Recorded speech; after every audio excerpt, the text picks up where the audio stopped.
இப்போ சமுதாயத்தில் வந்து எங்கள் குடும்பத்தில் நான் தான் சார் ஃபஸ்ட்டு இதை அச்சீவ் பண்ணியிருக்கேன்.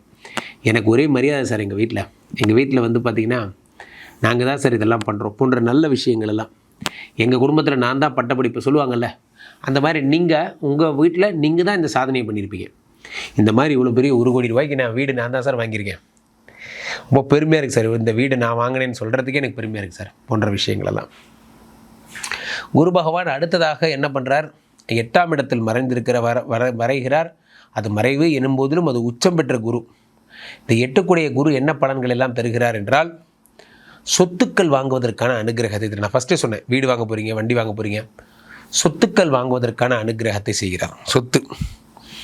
அப்போ 8ஆம் இடம் என்பது என்ன? அசட்ஸு. இந்த 8ஆம் இடம் என்பது உங்களுடைய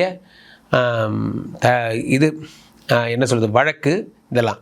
ஸோ இந்த வழக்குகளில் குருவோட வழக்குகள் தீருகின்ற ஒரு நேரமாக இருக்கும். தனுசு ராசிக்காரங்களுக்கு ஒன்று மேலே அது ஒரு கேஸ் சார், அது இவ்வளோ பெரிய கேஸ் ஆக்கி என்னை உங்களுக்கு என் நிம்மதி தான் சார் போச்சு போன்றவைகள்லாம். 8ஆம் இடத்திலே குரு பகவான் இருக்கும் பொழுது வழக்குகள் எல்லாம் முடிவுக்கு வருகிறது. அது சந்திரனுடைய வீடு என்பதால் மன உளைச்சல் சரியாகி விடுகிறது. தன்னால் எது உங்கள் மனசை போட்டு மன உளைச்சல் பண்ணிட்டு இருந்ததோ அந்த மன உளைச்சல் தீரப்போகிறது. சைக்கலாஜிக்கல் டிசார்டர்ஸ் ரொம்ப டென்ஷனாக இருந்தது சார், இந்த வழக்கு அவங்க போட்ட நாள்லேருந்து இன்றைக்கு வரைக்கும் நான் நிம்மதியாகவே இல்லை, அதெல்லாம் சரியாயிடும். 8ஆம் இடத்திலே குரு பகவான் உச்சம்.